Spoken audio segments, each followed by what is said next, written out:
नमस्कार। Story cart में आपका बहुत बहुत स्वागत है। दोस्तों, साल 2019 में उड़ीसा के रसगुल्ले को जीआई टैग मिला है। पहले ये टैग पश्चिम बंगाल को मिल रहा था, लेकिन उड़ीसा ने आपत्ति जताते हुए कहा था कि यह उनकी धार्मिक और सांस्कृतिक पहचान है, इसीलिए यह जीआई टैग उन्हें ही मिलना चाहिए। 4 साल तक चली इस कानूनी लड़ाई के बाद उड़ीसा ने जीत हासिल की और फिर इसी राज्य को यह सम्मान मिला है। रसगुल्लों का धार्मिक और सांस्कृतिक पहचान होने का उड़ीसा का दावा सही ही था, क्योंकि रथ यात्रा उनकी सबसे प्राचीन सांस्कृतिक धरोहर है और इस 1 महीने के आयोजन का समापन ही रसगुल्लों से होता है। रथ यात्रा क्यों निकाली जाती है और रसगुल्लों का रथ यात्रा से क्या संबंध है, इससे जुड़ी एक कहानी आइए सुनते हैं। हुआ यूं कि 15 दिन तक इस तरह बीमार रहने के कारण भगवान जगन्नाथ एकांतवास में रहे। देवी सुभद्रा, जो कि छोटी बहन है, उन्हें भी ज्वर आ गया था। ऐसे में सिर्फ औषधियों के सेवन और घर में बंद बिल्कुल अकेले रहने से देवी सुभद्रा का मन उचट गया था। उन्होंने ठीक होने के बाद भैया श्री कृष्ण से कहा कि हम लोग इतने दिन से बीमार रहे, घर में ही बंद रहे, मैं तो इन औषधियों से उकता गई हूँ। चलो न भैया, कहीं घूमने चलते हैं। मेरा श्री मंदिर में मन नहीं लग रहा है। तब बहन की बात सुनकर श्री कृष्ण उनसे कहते हैं कि तुम ठीक कहती हो बहन, मेरा भी मन उचट गया है। मैं भी जरा देखना चाहता हूँ कि बाहर आखिर क्या चल रहा है। थोड़ा घुमाते हैं तो मन बहल जाएगा। श्री कृष्ण ने बलभद्र को ये बात बताई तो उन्होंने भी हामी भर दी और बोले कि बड़ा मैं हूँ, मैं तुम दोनों को घुमाने ले चलूंगा। ये सुनकर सुभद्रा खुश हो गईं। उन्होंने श्री कृष्ण से कान में कहा कि वाह, भ्रमण करने चलेंगे तो अच्छे अच्छे पकवान भी खाएंगे। फिर इसी बातचीत के 2 दिन के बाद सारी तैयारियां करके भगवान जगन्नाथ अपने भाई बलभद्र और बहन सुभद्रा के साथ रथ पर चढ़कर घूमने निकले। वे श्री मंदिर से निकले और सागर तट पर स्थित गुंडिचा मंदिर में मौसी के घर जाते हैं। रथ यात्रा इसी की स्मृति में हर साल निकाली जाती है।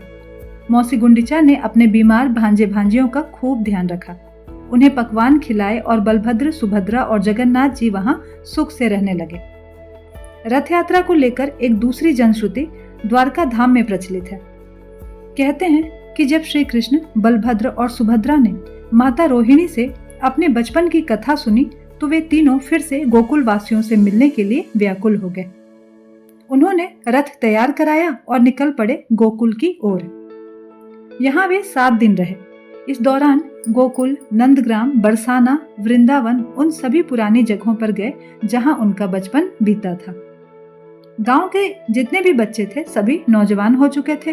काका काकी और मौसियां बुजुर्ग, सभी ने बचपन को खूब याद किया और इस बचपन में भगवान ऐसे रमे कि वह द्वारिका तो भूल ही गए। तब देवी रुक्मिणी, जो कि खुद माता लक्ष्मी का स्वरूप मानी जाती हैं, वे गोकुल आती हैं और उन्हें कर्तव्यों की याद दिलाकर वापस ले जाती हैं। माना जाता है कि रथ यात्रा इसी प्रसंग की याद में निकाला जाता है। रथ यात्रा के बीच में देवी लक्ष्मी का जिक्र उड़ीसा में भी होता है, बल्कि इस पूरी कथा का समापन ही लक्ष्मी जी के नाम के साथ ही होता है और यहीं से कहानी में शामिल होता है रसगोला या रसगुल्ला। रथ यात्रा के इस पूरे घटनाक्रम में आखिरी दिन रसगोला दिवस के नाम से भी जाना जाता है। इसे नीलाद्रि विजय अर्थात नील माधव भगवान की विजय भी कहते हैं। पुरी के जगन्नाथ धाम में सिर्फ यही एक दिन होता है जब महाप्रभु को विशेष रूप से सफेद रसगुल्ले का भोग लगता है और वह देवी लक्ष्मी के साथ इसका भोग स्वीकार करते हैं। इस दिन आपको पुरी के हर चौक चौराहे, घर, मंदिर में बेहिसाब रसगुल्लों का प्रसाद मिलेगा। लेकिन रसगुल्ला अचानक ही इस कथा का हिस्सा कैसे बन जाता है, इसको लेकर एक जनश्रुति प्रचलित है। आइए सुनते हैं। होता ऐसा है कि जब बहन सुभद्रा ने श्री कृष्ण बलराम से कहीं घूमने चलने के लिए कहा तो वे तीनों चल पड़े। इस दौरान जगन्नाथ जी ने लक्ष्मी जी से कहा था कि हम लोग 2 दिन में लौट आएंगे। 2 दिन बीता, भगवान नहीं आए। शाम हुई, रात गहराई, तीसरा दिन, फिर चौथा दिन भी निकल गया। लक्ष्मी जी 3 दिन से उनके आने के इंतजार में तैयारी करके रखती। नहाने का पानी, श्रृंगार, भोजन, शयन सबकी तैयारी करती, लेकिन भगवान नहीं आते। इसी तरह 5वां दिन आ गया। अब लक्ष्मी जी के सब्र का बांध टूटा, तो उन्होंने सेवकों से पालकी तैयार करवाई और श्री मंदिर से निकलकर भगवान को खोजने चल दी कि आखिर भगवान नीलमाधव हैं कहाँ। लक्ष्मी जी भगवान को खोजने के लिए पंचमी तिथि को निकली थी, इसीलिए पुरी में इस तिथि को हेरा पंचमी कहा जाता है। हेरा का अर्थ है खोए हुए को खोजना। वे उसी मार्ग से जाती हैं जहां जहां को रथ यात्रा निकली थी। इस तरह वे भी गुंडीचा भवन पहुंच जाती हैं। यहाँ लक्ष्मी जी बाहर से ही देख लेती हैं कि जगन्नाथ जी सुभद्रा के साथ एक झूले पर बैठे हैं और मिठाई खा रहे हैं। उन्हें बहुत गुस्सा आता है कि एक तो अकेले ही निकल गए, फिर दिए वचन के अनुसार 2 दिन में वापस लौटे नहीं और अभी बीमारी से उठे और यहाँ पकवान खा रहे हैं। ऐसा सोचते हुए वे हड़बड़ी में भवन में घुसने को होती हैं कि इसी दौरान द्वारपाल द्वार बंद कर देता है। द्वारपाल को तो आदेश था कि कोई आए द्वार मत खोलना, लेकिन यहाँ तो लक्ष्मी जी थी। द्वारपाल जब द्वार नहीं खोलता है तो श्री मंदिर के सेवायतों और गुंडीचा भवन के सेवकों के बीच हाथापाई भी हो जाती है। गुस्से में देवी लक्ष्मी जगन्नाथ जी के रथ का पहिया तोड़ देती हैं और फिर पालकी में बैठकर दूसरे रास्ते से पुरी के हेरा गोहिरी साही में बने अपने एकांतवास मंदिर में लौट जाती हैं। हेरा गोहिरी साही श्री मंदिर से अलग देवी लक्ष्मी का निजी भवन है। वे 3 दिन यहाँ रहती हैं।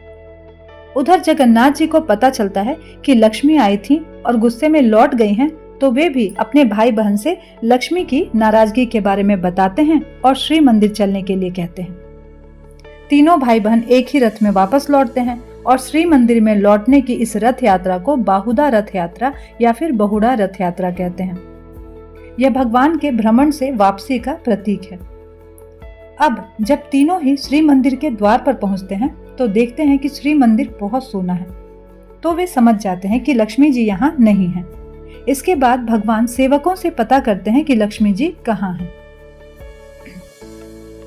इसके बाद वे अकेले ही हेरा गोहिरी साही मंदिर पहुंचते हैं। इस दौरान उनके हाथ में होता है एक मटका और मटके में होते हैं सफेद सफेद रसगोले। जगन्नाथ जी जब लक्ष्मी के महल के द्वार पर पहुंचते हैं तो द्वारपाल ठीक वैसे ही द्वार बंद कर देता है जैसे गुंडीचा भवन में लक्ष्मी जी के साथ हुआ था। जगन्नाथ जी समझ जाते हैं कि लक्ष्मी जी इसी बात से ज्यादा नाराज हैं। फिर वह उन्हें पुकार पुकार कर बुलाते हैं। कहते हैं, देखो मैं तुम्हारे लिए क्या लाया हूँ। नाराज लक्ष्मी नहीं मानती हैं। फिर वे कहते हैं कि ठीक है, मैं भी भूखा प्यासा यहीं बैठा रहूंगा और रसगोले बिल्कुल भी नहीं खाऊंगा। कहते हैं कि पुरी में इससे पहले रसगोले नहीं बने थे। जगन्नाथ जी के आदेश पर ही इन्हें खास तौर पर बनाया गया था। कहते हैं कि इनका रंग और आकार बनाने की प्रेरणा भगवान की बड़ी बड़ी आंखों से ही मिली थी। लक्ष्मी जी ने सुना कि भगवान भूखे प्यासे हैं तो वे द्रवित हो गईं और उन्होंने द्वार खोल दिया। जगन्नाथ जी अंदर आए और धीरे से रसगुल्लों से भरा मटका आगे कर दिया। लक्ष्मी जी ने सिर्फ तिरछी नजर से उन्हें देखा लेकिन लिया नहीं। तब जगन्नाथ जी ने एक रसगुल्ला उन्हें खिलाकर कहा कि अरे चख कर तो देखो, इसके मीठे स्वाद का ऐसा जादू हुआ कि लक्ष्मी जी नाराजगी भूल गईं और खिलखिलाकर हंस पड़ी। द्वार की ओर से सुभद्रा और बलभद्र ये सब देख रहे थे। लक्ष्मी जी के हंसते ही सुभद्रा जोर से कह उठी, नीलाद्री विजय। इसके बाद सभी एक साथ श्री मंदिर लौटे और उनकी फिर से रत्नवेदी पर स्थापना हुई। पुरी में हर ओर रसगोले बांटे गए और श्री मंदिर में एक बार फिर से भगवान जगन्नाथ जी, बलभद्र और देवी सुभद्रा के दर्शन होने लगे। पुरी के जगन्नाथ मंदिर में हर वर्ष रथ यात्रा तो निकलती ही है, इसके साथ ही सभी विधानों के साथ हेरा पंचमी, बहुड़ा यात्रा और नीलाद्री विजय का भी आयोजन किया जाता है।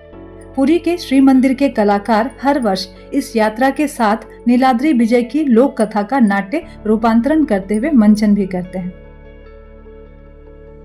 रथ यात्रा के साथ ही साथ यह नाट्य प्रदर्शन भी पुरी की सांस्कृतिक धरोहर है।